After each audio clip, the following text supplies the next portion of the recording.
When my wife called me a pervert for suggesting we try something new in bed, I packed my things while she slept and disappeared by morning forever. My name is Derek, and I'm 29 years old. This story happened over the course of several months, and I'm still processing everything that went down. I guess I'm writing this partly to get it off my chest and partly because I hope it might help someone else who's going through something similar. It all started on what should have been just another ordinary night. I was standing in the doorway of our bedroom, with light from the hallway barely touching the edge of the room. Everything was cast in half shadows, and I found myself just watching Victoria sleep. She was curled toward the window like she always did, with one hand tucked under her pillow and her mouth slightly open. She looked so peaceful, completely unaware that I had spent the last 4 hours sitting in my car in our driveway, trying to decide whether to walk back inside or just drive until the tank ran empty. But I had come back in, not to sleep.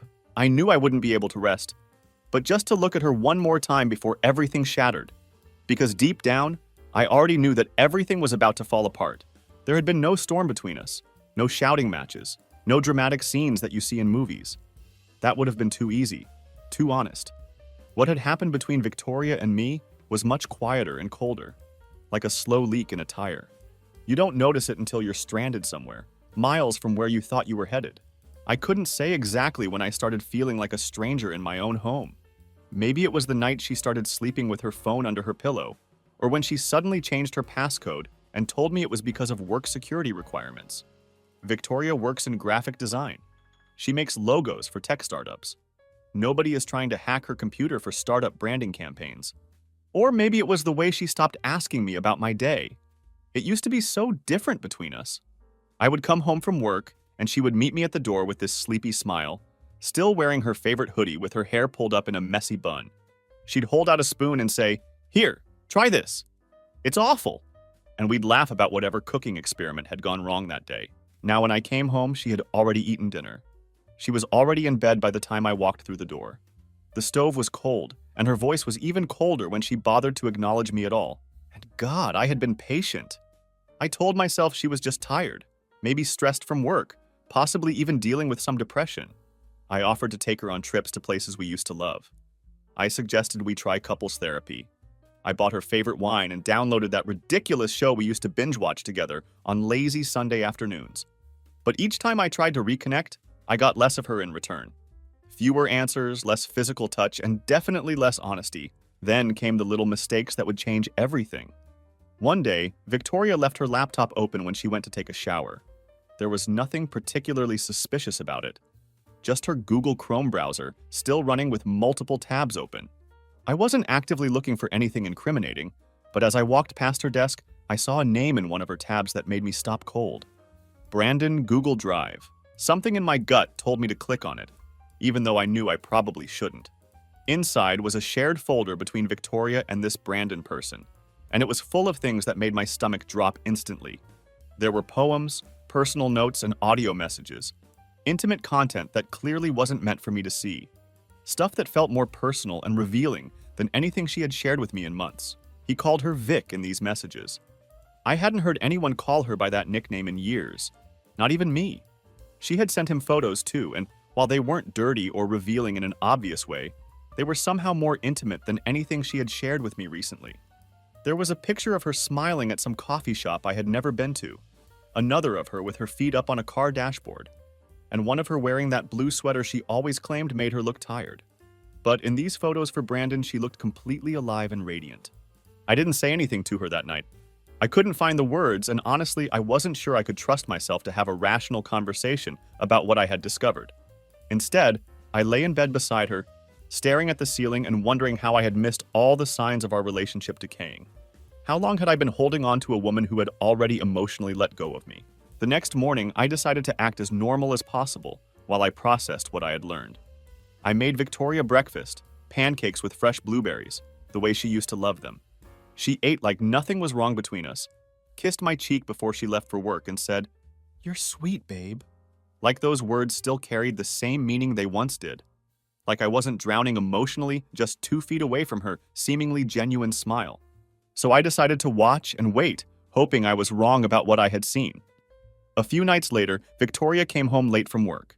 She told me they were restructuring teams at her design firm and she had to stay for mandatory meetings. but her eyes didn't meet mine when she spoke, and I noticed that her blouse was buttoned wrong. Just one button off, but enough for me to notice. She poured herself a glass of wine without offering me one, which wasn't like her usual routine. Finally, I couldn't keep quiet anymore.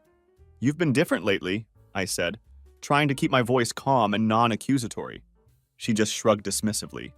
"Work's been really intense lately. You know how it gets." I took a deep breath and decided to be more direct.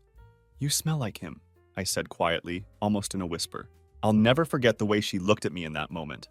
She wasn't guilty or scared like I expected her to be. She just looked annoyed, like I had interrupted her evening with some trivial, stupid question that wasn't worth her time. "You're overreacting," she muttered, brushing past me with her wine glass in hand, already walking away from the conversation. That night, while Victoria slept peacefully beside me, I made a decision that would change everything.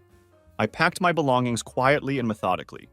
This wasn't the frantic packing of a man running away from his problems. This was the deliberate, careful packing of a man who was finally waking up to reality. I folded my clothes neatly, took only what truly mattered to me, and left behind the shirts she had bought me over the years. I also left the expensive cologne she had given me for my birthday, claiming my old one made me smell too mature for her liking. I took the framed photo of my mother, the book my father had given me before he passed away, and even that pen she had borrowed months ago and never returned. Everything else in that house had become hers anyway, either through her choices or through my willingness to accommodate her preferences over the years. At 4:18 in the morning, I stood in our driveway with my car engine humming quietly and the headlights cutting through the darkness. There was no music playing, no dramatic goodbyes, no final look back at the bedroom window. The house looked completely still and peaceful, as if it hadn't just witnessed the burial of something important inside its walls. As if it hadn't just lost a marriage that had taken years to build and only months to destroy. By the time the sun came up, I was already gone. The first place I drove to was my brother Kevin's house out in Clearwater. It was a 51-minute drive through empty roads, lit only by the occasional taillights of other early morning commuters, and the blue glow of my dashboard. I didn't call ahead to warn him I was coming. I just showed up and parked across the street from his house, staring at his porch light until I couldn't feel my hands anymore from gripping the steering wheel so tightly. When Kevin finally opened his front door, he was wearing pajama pants and blinking at me like I was some kind of ghost from his past. "Derek, it's 4 in the morning, he said, his voice thick with sleep and confusion. I didn't say anything at first because I couldn't find the words to explain what had just happened. I didn't need to, though. Kevin took one look at my face and stepped aside without asking any questions. He simply handed me a spare blanket and pointed toward his living room couch. I sat there in the dark for over an hour, still wearing my shoes and staring at my phone, which I had placed face down on his coffee table. My mind kept spinning, replaying all the stupid little details that now made perfect sense in hindsight. The subtle changes in her perfume over the past few months. The way she would flinch whenever I tried to touch her shoulder. How she had started showering immediately after coming home from work, which she had never done before. Around 6:45 in the morning, Kevin returned with 2 cups of black coffee. No cream, no sugar, exactly the way I always drank it when I needed to stay sharp and focused. He handed me the mug like it was some kind of weapon I might need for the battle ahead.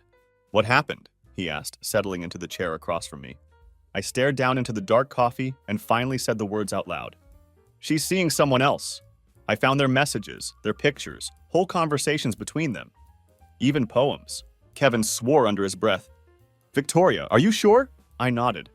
I confronted her about it, and she lied straight to my face. When I pressed her on it, she told me I was overreacting. Then she just went to bed like nothing had happened. I don't think I'll ever forget the weight of that moment. How I had desperately hoped for some sign of remorse from her. Maybe a tremble in her voice or even a single tear. Something to indicate that she understood the gravity of what she had done to us. But instead, she had treated my concerns like I was being overly dramatic. Like I had no right to question her behavior or demand honesty from my own wife. Kevin was quiet for a long time, processing everything I had just told him. Then he said something I wasn't expecting at all. "She's been distant at family stuff too," he said slowly. "Everyone's noticed it. We just didn't know what to say." That revelation hit me harder than I anticipated. I had thought I was doing a good job of keeping up appearances, that if I smiled enough and acted normal at family gatherings, people wouldn't see the rot growing underneath the surface of our marriage. But apparently Victoria's detachment had been obvious to everyone except me. By mid-morning, I finally worked up the courage to turn my phone back on. There were 27 messages waiting for me, but not a single one was from Victoria. Most were from my mother asking where I was, a few missed calls from work wondering why I hadn't shown up, and one text message from Victoria's sister that simply said, "Call me when you can. Something's going on with Vic." I didn't respond to any of them. I wasn't ready for explanations or conversations about what Victoria might or might not be going through. Instead, I decided I needed space. Real space, not just distance measured in miles. That night, I checked into a roadside motel, one of those places with dim yellow lighting in the parking lot and a half-broken vending machine humming in the corner. I didn't need comfort or luxury. I needed to be somewhere that didn't smell like her shampoo or have strands of her hair in the bathroom sink. I needed to be somewhere that was completely mine, even if it was just temporary. At 11:17 p.m., Victoria finally sent me a text message. It was painfully brief. "Derek, you left." There was no punctuation, no emotion, no indication that she understood the significance of what had happened. I stared at the screen for several minutes, waiting for a second message to come through. Maybe an apology, some kind of explanation, or at least an acknowledgement that our marriage was in serious trouble. But nothing else came. The next day, I received a much longer message from her. "Derek, we need to talk. I don't know what you think you saw, but you're blowing this out of proportion. You always do this when things get hard." When I read those words, I actually started laughing out loud. I was sitting alone in a motel room that smelled like industrial bleach in desperation, and I was laughing at the sheer audacity of her message. She was cheating on me. I had seen the evidence with my own eyes, clear as day. But somehow, I was the one being accused of overreacting and making things harder than they needed to be. That's when something fundamental shifted inside me. I wasn't just hurt anymore. I was genuinely insulted by her response. She could have told me the truth from the beginning. She could have admitted what was happening, owned up to her mistakes, and said that she had gotten lost or confused or tempted by someone else's attention. But instead, she chose to double down on the deception and try to gaslight me into thinking I'd imagined the whole thing. She was treating me like I was just some insecure, paranoid husband with too much time on his hands and an overactive imagination. That's when I knew with absolute certainty that I wasn't going back to her. Not for closure, not to hear her finally admit the truth out loud, not for anything. She didn't deserve that conversation, and more importantly, I deserved so much better than what she was offering. 4 days passed before I heard her voice again, but it wasn't over the phone. Victoria didn't call me. Instead, she decided to show up in person. It was Friday, just past noon, and I had been staying at a small extended stay motel near the edge of town. The place was nothing fancy, just laminate floors, lukewarm coffee available in the lobby, and a television that only worked properly if you hit it in just the right spot. I was sitting on the bed with my laptop open, half-heartedly pretending to answer work emails, when I heard 3 sharp knocks on my door, followed by complete silence. When I opened the door, there she was. Victoria stood there wearing a gray trench coat over that same blue sweater from the photos I had found in her shared folder with Brandon. Her hair was pulled back in a neat bun. She wasn't wearing any makeup, and she was holding her phone in one hand while clutching a coffee cup in the other. She acted like this was just some casual, friendly visit between 2 people who happened to know each other. Her eyes immediately scanned the room behind me, and I saw her nose wrinkle slightly at what she saw. The basic accommodations, the unmade bed, the general atmosphere of a man who had been displaced from his normal life. "Can we talk?" she asked, her tone carefully neutral. I didn't answer her question directly. Instead, I simply stepped aside to let her in, curious to see how this conversation would unfold. She walked into my temporary living space like she still had some kind of right to be there, like her name was still somehow on the lease of my life. She sat down in the single chair near the window, crossed her legs in that familiar way, and started tapping the plastic lid of her coffee cup with her fingernail, a nervous habit I had seen countless times before. "Why didn't you answer my text messages?" she asked, cutting straight to what was apparently bothering her most. "Why do you think?" I replied. She actually rolled her eyes at my response. "Derek, come on! Don't do this whole dramatic disappearing act. You left in the middle of the night like a coward." That word, coward, hung in the air between us like smoke from a fire. I nodded slowly and leaned back against the dresser, processing the fact that she had just called me a coward for leaving a situation where she had been lying to me for months. "So you're calling me a coward?" I said, letting the statement sit there for a moment. "You didn't even give me a chance to explain what was really happening," she continued. "I saw everything, Victoria. The shared folder, the poems, his voice messages to you. You sent him pictures of yourself. You called him baby in one of those messages. Her facial expression didn't change at all when I laid out the evidence. There was no denial, no shock, no surprise that I had discovered her secret communications. She just let out a tiny sigh, like she was annoyed that she had been caught rather than remorseful about what she had done. "You shouldn't have been going through my personal stuff," she said finally, and I realized that this was going to be her primary defense strategy. That was her angle. Not regret, not guilt, not acknowledgement of the pain she had caused, but blame. She was going to try to make this about my violation of her privacy rather than her violation of our marriage vows. "You were cheating on me," I said, stating the obvious. She actually scoffed at my words. "I was connecting with someone. It wasn't physical." I stared at her in disbelief. "Not physical?" I asked. She shrugged casually. "It didn't go there. We were just talking. I needed someone to talk to. That's what I was supposed to be," I replied. "You stopped being that person a long time ago," she shot back without hesitation. And there it was, the first knife, slipped between my ribs with surgical precision. "You were always working," she continued, her voice gaining momentum as she built her case against me. "You never noticed when I got my hair done. You didn't make me feel seen anymore. Brandon listened to me. He cared about what I had to say. He made me feel alive again. I could have said 1,000 different things in response to her accusations. I could have reminded her of all the nights I had cooked dinner while she sat on the couch watching Netflix on her phone, completely disengaged from any attempt at conversation. I could have brought up all the times I had asked her what was wrong when I sensed something was bothering her, only to have her mutter, "I'm fine," and shut down completely. I could have mentioned the couples retreat I had suggested that she had laughed off like it was the most ridiculous idea she had ever heard. Hell, I could have read her some of the messages where she had told Brandon that I was boring, that I was more like a roommate than a husband now, that she felt trapped in a marriage that had lost all its spark and excitement. But I didn't say any of those things because I suddenly realized that none of it mattered anymore. She had already rewritten our entire history in her head to justify what she had done. In her version of events, she was the victim of a neglectful, inattentive husband. I was the villain who had driven her into the arms of another man through my failures and shortcomings. And Brandon was her brave little emotional escape route, the hero who had rescued her from the mundane prison of our marriage. "You said I was overreacting," I said, my voice calm and almost eerily controlled. She didn't flinch at the reminder. "Because you were snooping through my private communications. If you had just talked to me like an adult instead of going behind my back..." "I did talk to you, you lied." "I had to lie," she said without a trace of shame. "You wouldn't have understood what was really happening." Another knife, this one sliding straight into my throat. Not rage, not overwhelming grief, but something much emptier and more final. It was the realization that the person I had loved and given everything to wasn't even trying to fight for what we had built together. She wasn't sorry about betraying my trust. She wasn't mourning the loss of our relationship. She was simply annoyed that I hadn't just rolled over and quietly accepted her betrayal without making a fuss about it. Victoria stood up abruptly and dropped her coffee cup on the small table near the window.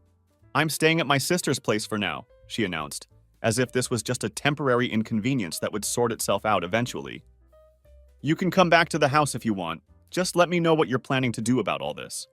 And just like that, she walked toward the door and left my motel room. There were no tears, no pleading, no desperate attempts to salvage what remained of our marriage.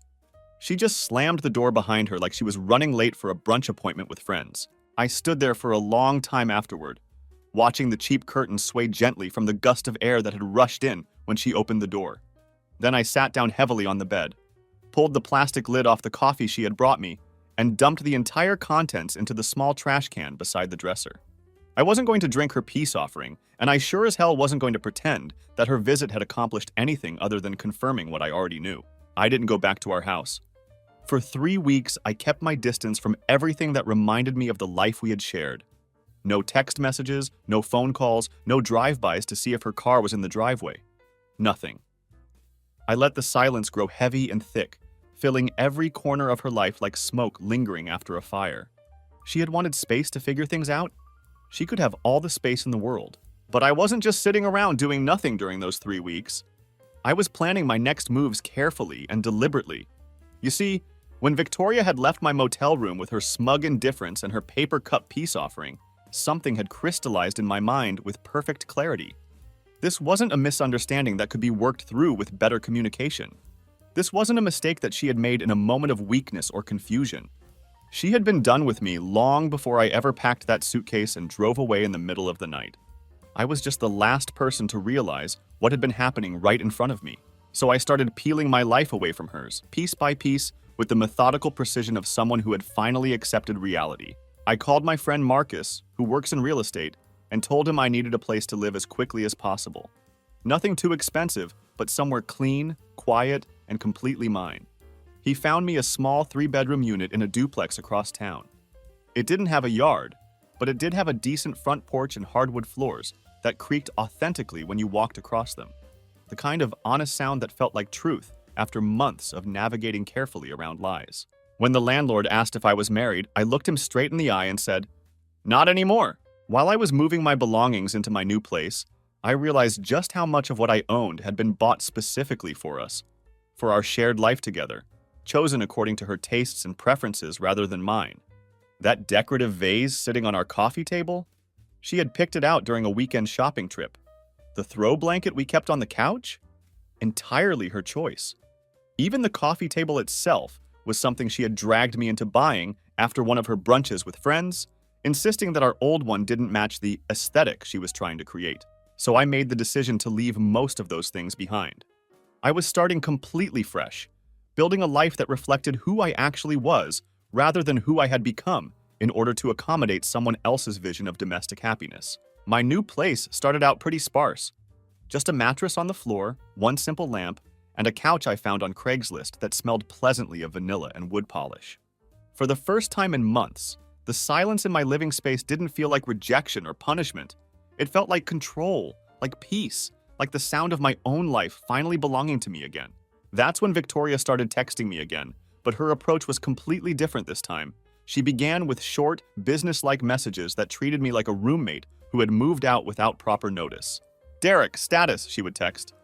"Derek, house bills came. You need to handle the water bill. Derek, you got the mail key." I didn't reply to any of these messages. I had no intention of managing household logistics for a home I no longer lived in, or a woman who had made it clear that I was no longer welcome in her life.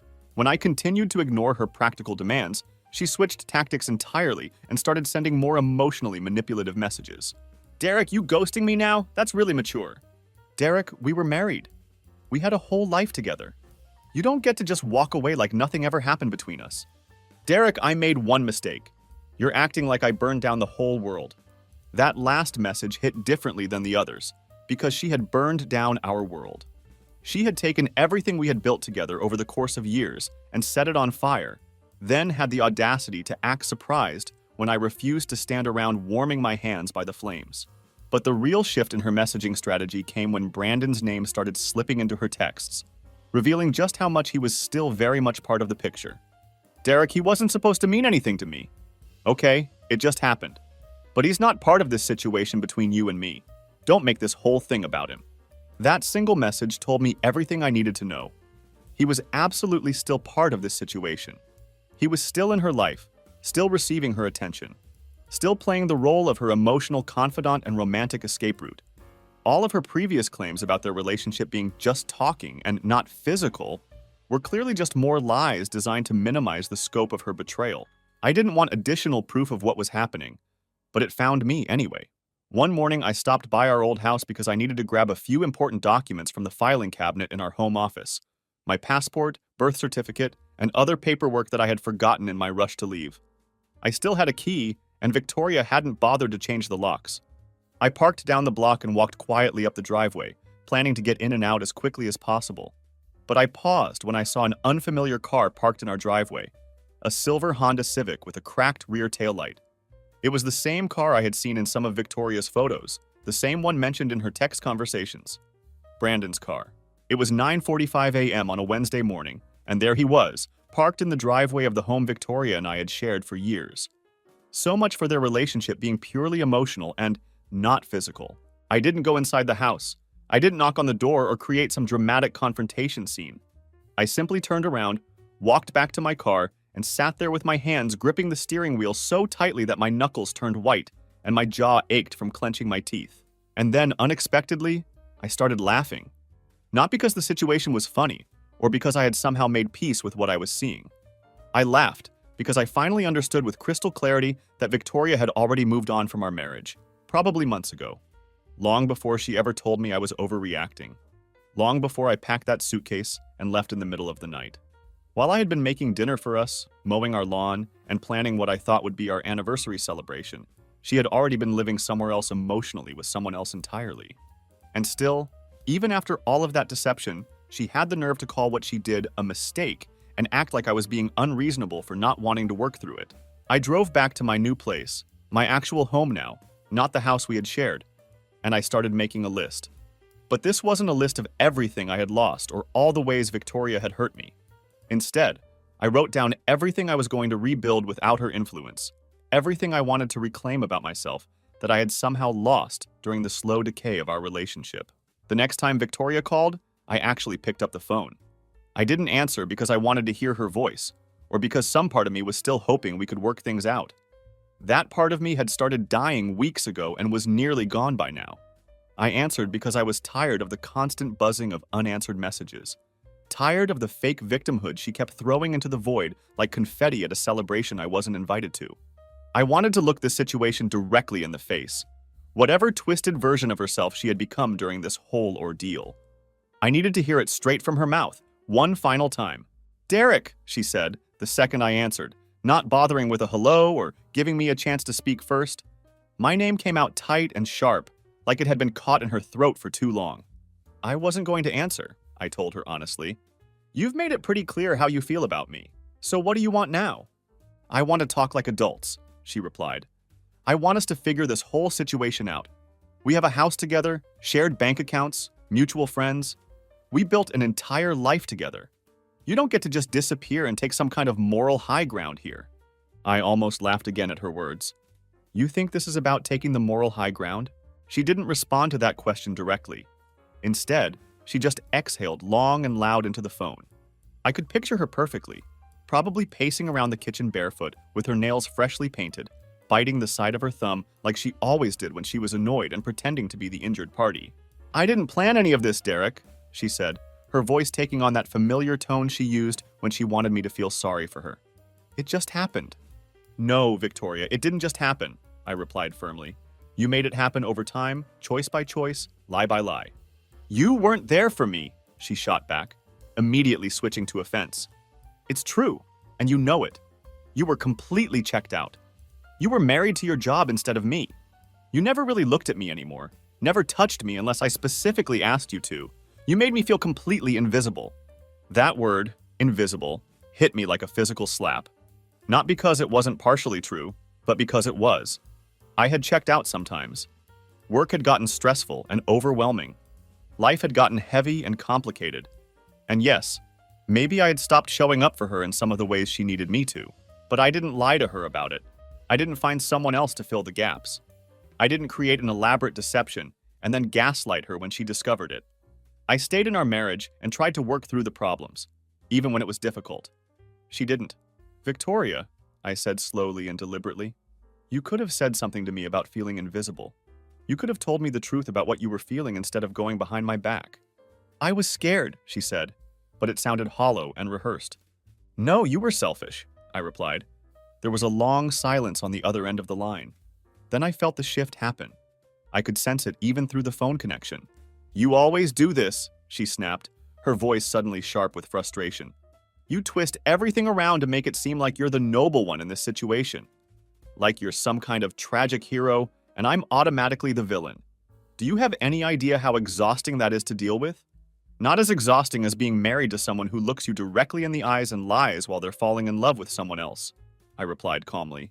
"He doesn't even matter that much," she said. And those words were somehow the worst part of the entire conversation.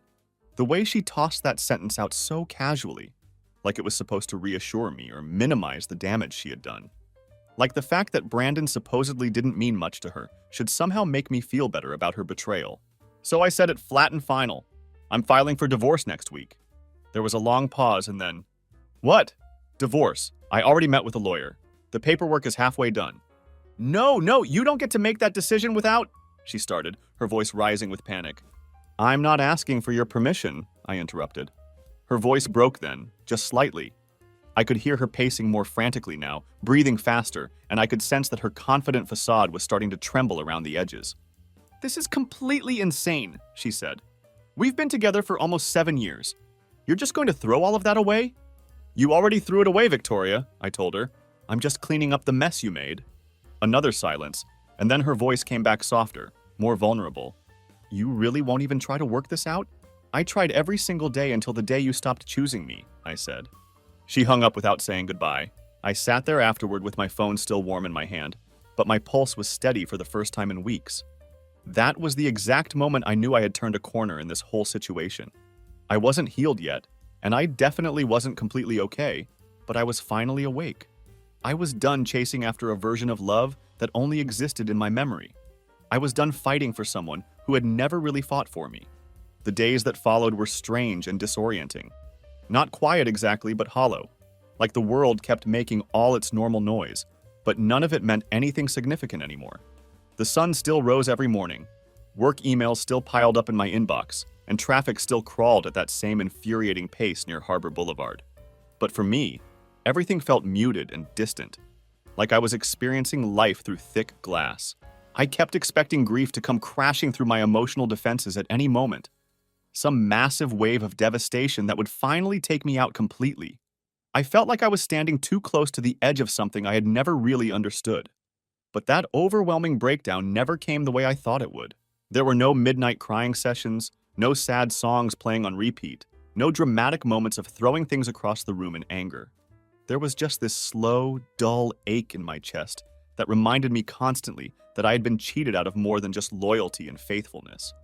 I had been robbed of clarity, of basic human dignity, of precious time that I could never get back.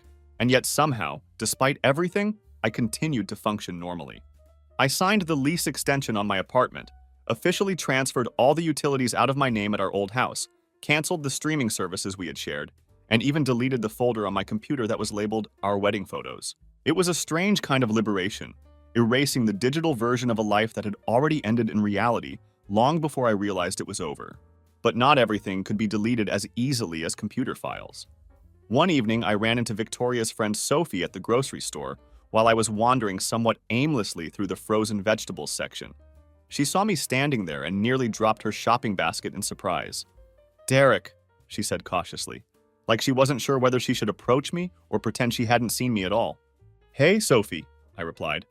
There was this awkward pause where neither of us seemed to know what the appropriate social protocol was for this situation. She looked like she didn't know whether to give me a hug, offer her condolences, or just pretend this was a normal chance encounter between old acquaintances. "I heard what happened," she said finally, her voice careful and measured. "Yeah, I figured word would get around pretty quickly," I said. She glanced around nervously, like someone might be watching us or listening to our conversation. "She told people that you left suddenly. She's been saying that you were dealing with some kind of breakdown or mental health crisis." I raised an eyebrow at this information. "Is that what she's calling it?" Sophie gave me a sad but knowing smile that told me she saw right through Victoria's narrative. Victoria's always had a way of making herself the center of sympathy in any situation, even when she's the one who caused the problem. I let that observation sit there for a moment, then said, "I didn't have a breakdown, Sophie. I woke up." Sophie reached into her purse and pulled out a small slip of paper. She quickly wrote down her phone number and handed it to me discreetly. "Call me if you ever need anything," she said quietly. "A place to crash, someone to buy you a drink, or even just someone to scream at when you need to let it all out." That simple gesture meant more to me than I could adequately express. Not because I necessarily needed her phone number or planned to take her up on her offer, but because it meant that someone else could see what Victoria was really doing. Someone else could see through the carefully curated victimhood and the crocodile tears she was probably shedding for anyone willing to listen.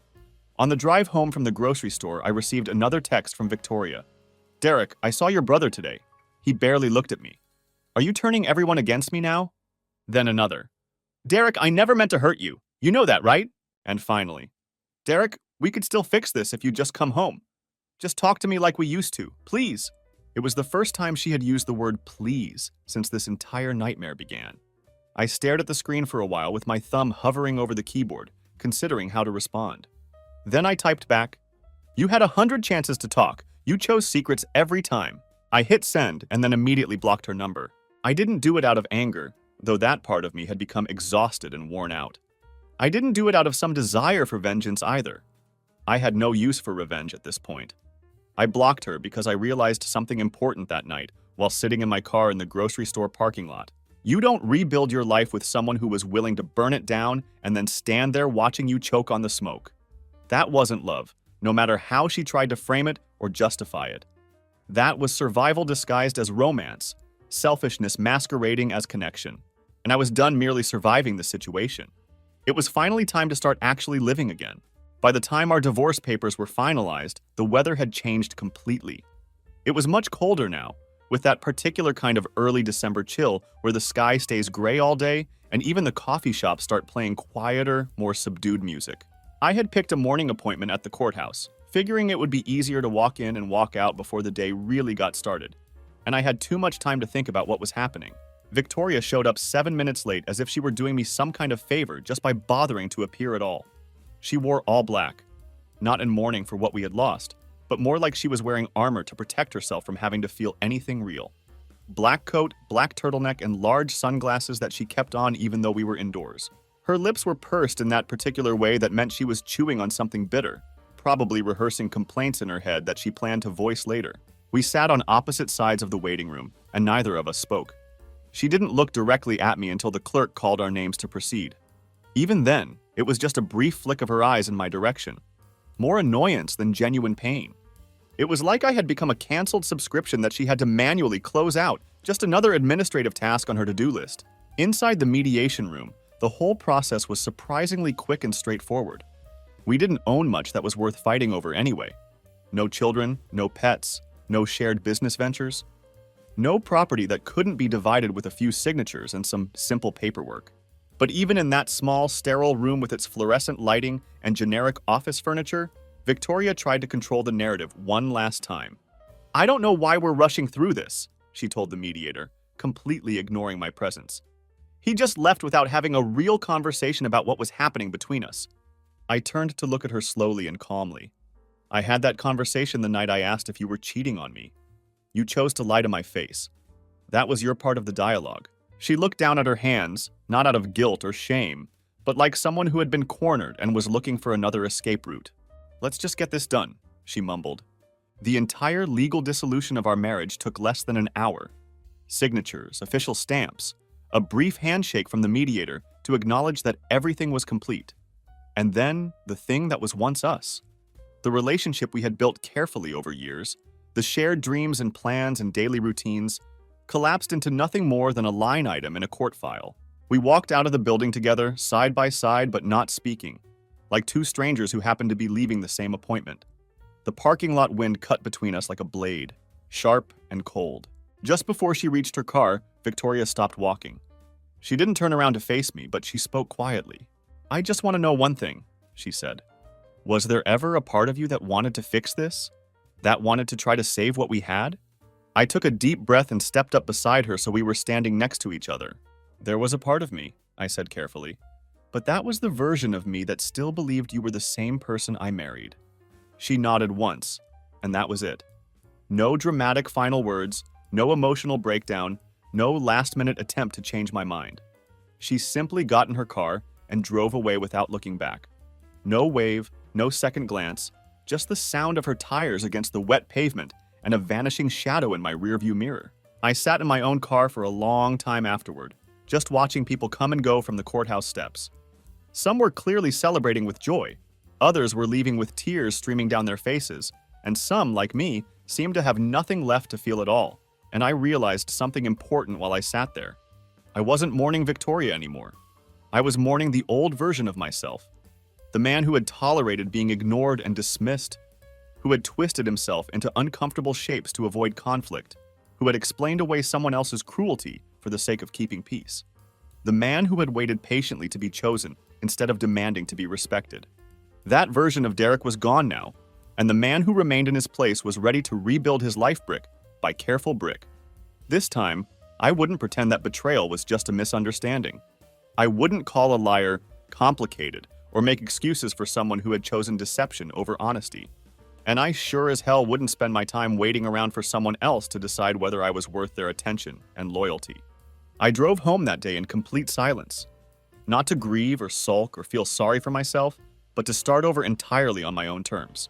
The first real test of my new mindset came about a week after the divorce was finalized. It was a Sunday afternoon, quiet and peaceful, and I was at the local farmer's market, something I hadn't done in years. Victoria and I used to go there together when we first moved in together.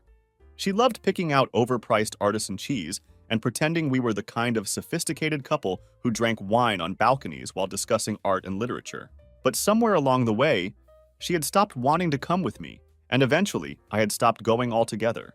Now, though, alone and still figuring out what normal life looked like for me, I found myself standing in front of a fruit stall holding a bag of oranges when I heard a familiar voice behind me.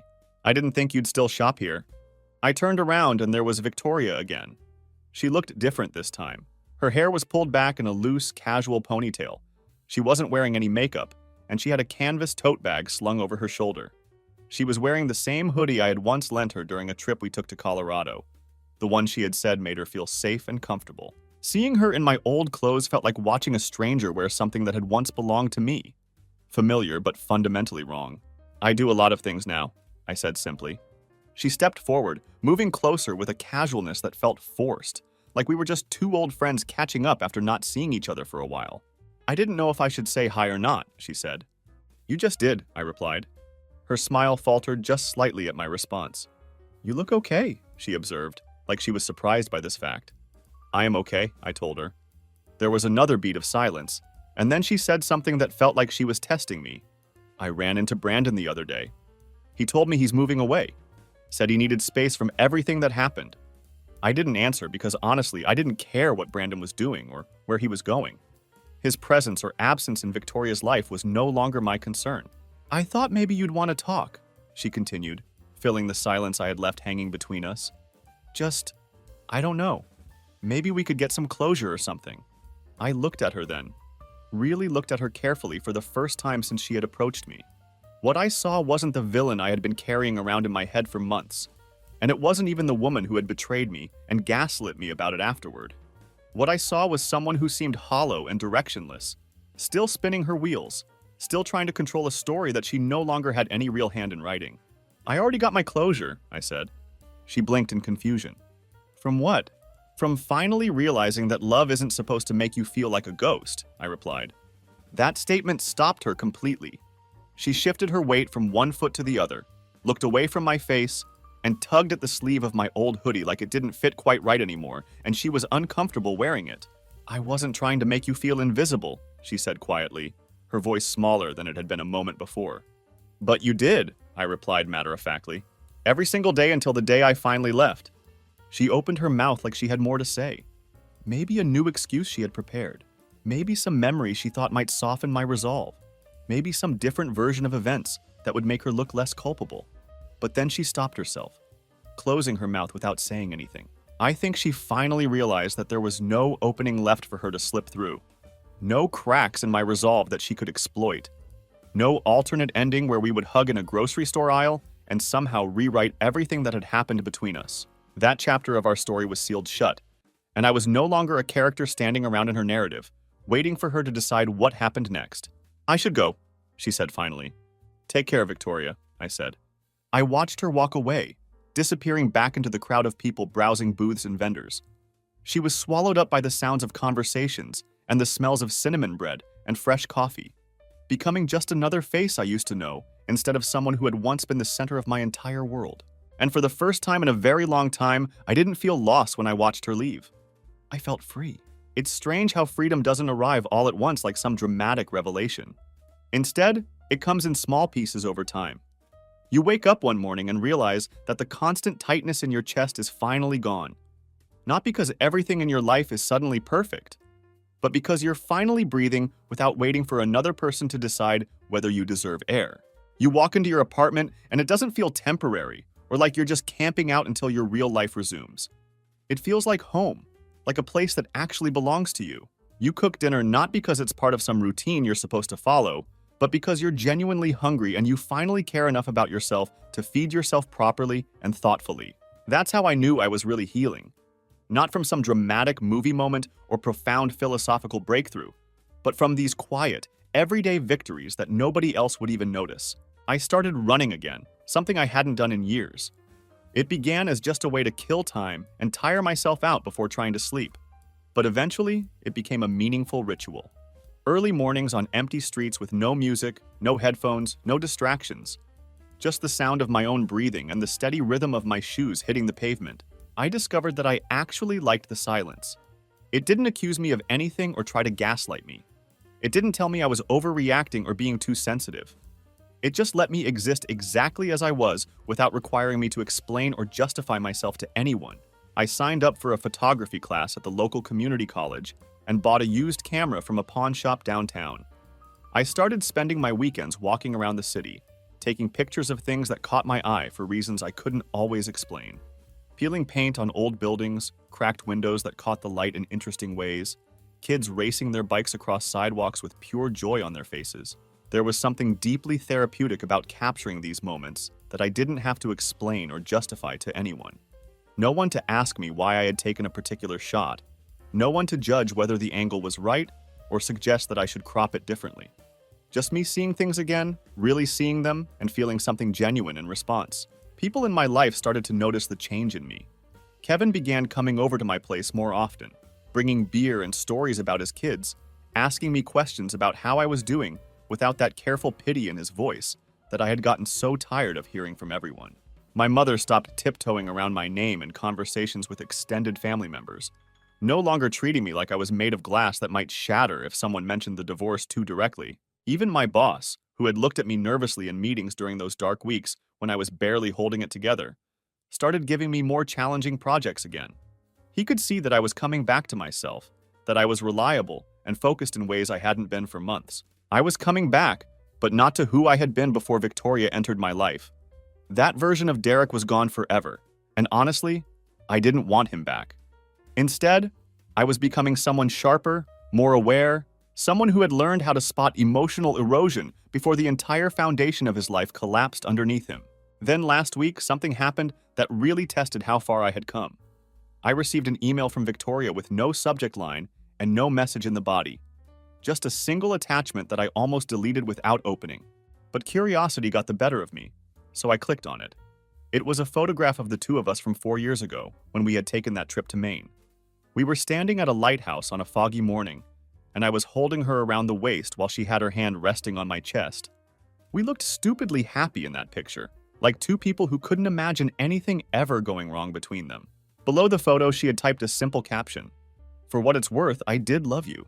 I stared at that image and those words for a long time, letting myself really feel whatever emotions they brought up. Then I deleted the entire email without responding. I didn't delete it out of anger or bitterness, and I wasn't even particularly sad when I did it. I deleted it because I understood that whatever Victoria was trying to reclaim with that gesture, whether it was nostalgia, guilt, or some piece of my attention, no longer belonged to her. She had given up her claim to those feelings and those memories when she chose lies over truth, when she let someone else fill the emotional space that I had been willing to fight for, when she decided that someone else's attention was worth more than my loyalty and commitment. Love doesn't survive on then and remember when. It needs now, and what are we building together today? Victoria had given up on now the moment she decided that Brandon's validation was more appealing than the hard work of maintaining what we had built together. And I refused to carry someone else's almost anymore. I wasn't going to be the repository for her regrets or her selective memories of when things were good between us. It's been 7 months since I left that house in the middle of the night. Half a year sounds relatively short when you say it out loud. But when you live it day by day, hour by hour, it's long enough to completely rebuild a person from the ground up. And I'm not talking about some dramatic reinvention or Instagram-worthy healing journey with inspirational quotes and before and after photos. I'm talking about the quiet, unglamorous process of stitching yourself back together after someone you trusted completely cut you wide open and left you to figure out how to stop the bleeding. There were plenty of nights when the silence felt heavier than any scream would have been. There were mornings when I still reached for the other side of the bed out of pure habit, forgetting for a split second that no one was there anymore. There were random songs playing in grocery stores that caught me off guard and made me remember things I was trying to forget. There was that one photograph that fell out of an old journal and made me sit down on the floor and just exist for a while, not crying, not panicking, just existing in that moment of unexpected grief. But each time something like that happened, I kept moving forward. I stopped counting all the things Victoria had taken from me: my peace of mind, my ability to trust easily, my sense of certainty about the future. Instead, I started counting what I had gotten back by leaving: my time, my mental clarity, my own voice in my own life. I don't hate Victoria, and that was never the point of any of this. Hate would require me to give her energy that I refused to waste on someone who proved they weren't worthy of it. What she did was cruel and disrespectful and cowardly, yes. But more than anything else, it was revealing. It showed me exactly who she really was, underneath all the promises and declarations of love. And it showed me who I had become in order to tolerate her behavior for as long as I did. The final piece of my healing process fell into place a few weeks ago when I ran into someone at the bookstore of all places. Her name is Lisa, and she has these sharp, intelligent eyes and a quick wit that caught me completely off guard. She noticed me hovering somewhat awkwardly near the new releases section and asked if I was actually planning to buy something or if I was just afraid of committing to a paperback. We ended up talking for a while, and then we went to get coffee together. Nothing dramatic happened. No cinematic swell of romantic music in the background. We were just two people sitting across from each other at a small table, laughing over terrible muffins and even worse coffee, having a genuinely enjoyable conversation. And for the first time in a very long time, I wasn't thinking about betrayal or heartbreak or what-if scenarios about my failed marriage. I was completely present in that moment, engaged with another person who seemed genuinely interested in what I had to say. I don't know where things are going with Lisa, and honestly, I'm perfectly okay with that uncertainty. I'm not in a rush to define anything or make any big declarations about the future. What matters to me right now is that I'm not afraid anymore. I'm not afraid of being alone, because I've learned that being alone is infinitely better than being with someone who makes you feel lonely. I'm not afraid of starting over, because I've already done the hardest part of rebuilding my life from scratch.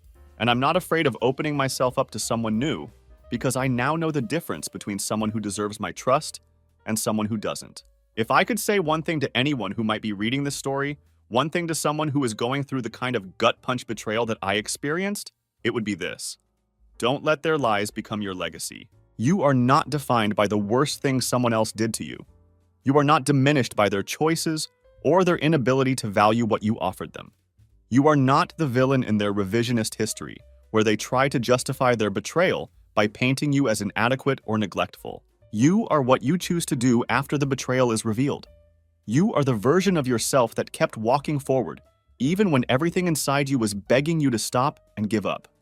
You are the clarity that comes after surviving the storm, the deep breath that comes after the screaming ends, the sunrise that comes after the longest, darkest night of your life. Victoria told me I was overreacting when I confronted her about her emotional affair. Maybe she was right, and maybe I was overreacting to some degree. But walking away from that situation, leaving that marriage, choosing myself over the false promise of working things out, that wasn't an overreaction. That was survival. That was self-respect. That was freedom. And by the time morning came on that first day of my new life, I was already gone from a place that had stopped feeling like home long before I realized it was time to leave. The most important thing I learned from this entire experience is that you can't save a relationship with someone who has already decided they don't want to be saved. You can't love someone back to honesty when they've chosen deception. You can't fight for someone who has stopped fighting for you, no matter how much history you share or how good things used to be between you.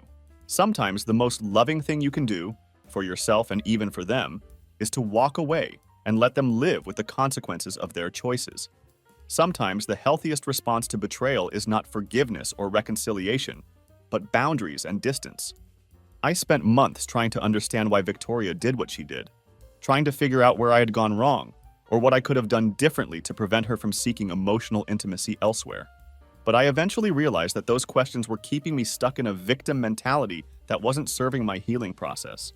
The truth is that Victoria made her choices because of who she was, not because of who I was or wasn't. She chose to lie because she was comfortable with deception. She chose to gaslight me because she was willing to sacrifice my sanity to protect her secrets.